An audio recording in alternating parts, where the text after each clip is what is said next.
માતાજી, આજે આપણે દહીં તીખારી બનાવવાની છે। એ માટે મેં એક નાની સાઈઝની ડુંગળી, ટામેટું, થોડા લીલા મરચાં, મીઠું, તેલ 2 ચમચી મોટી લીધી છે, મરચું, પછી આદું, લસણ અને મરચાંની પેસ્ટ, દહીં, જીરું, ધાણા અને વરિયાળી અને હળદર, આટલાથી મસ્ત મજાની આપણે દહીં તીખારી બનાવવાની છે। આપણે એક પેન લીધી છે, એની અંદર 2 મોટા ચમચા તેલ લીધું છે।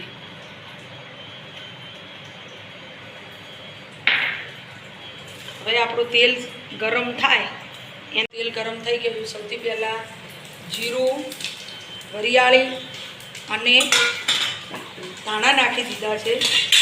હવે આપણે જે આદુ, લસણ અને મરચાંની પેસ્ટ બનાવી હતી એ નાખી દઈશું। એ પછી લીલા મરચાં, ડુંગળી નાખી દઈએ। ડુંગળીને થોડી વાર સાંતળવા દેવી પડશે, તો કે ડુંગળીનો કલર પણ બદલાઈ ગયો છે। એની અંદર હવે એક મીડિયમ સાઈઝનું મેં ટામેટું કાપ્યું છે, એ પણ નાખી દઈશું। થોડી વાર તળવા દઈએ।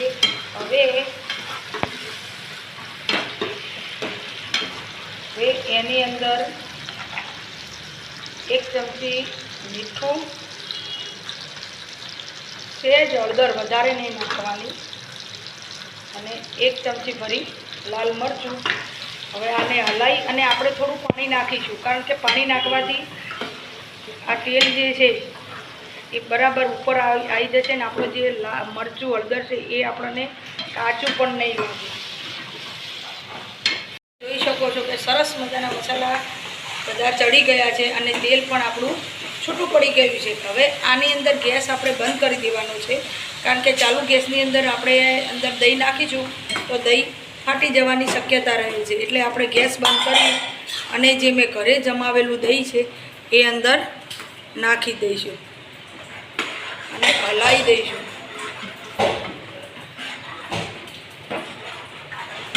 એટલે આપણે કસૂરી મેથી અંદર નાખી અને એને સર્વ કરવાનું છે। રોટલી, રોટલો કે ભાખરી ગમે તેની સાથે આપણે ખાઈ શકીએ છીએ।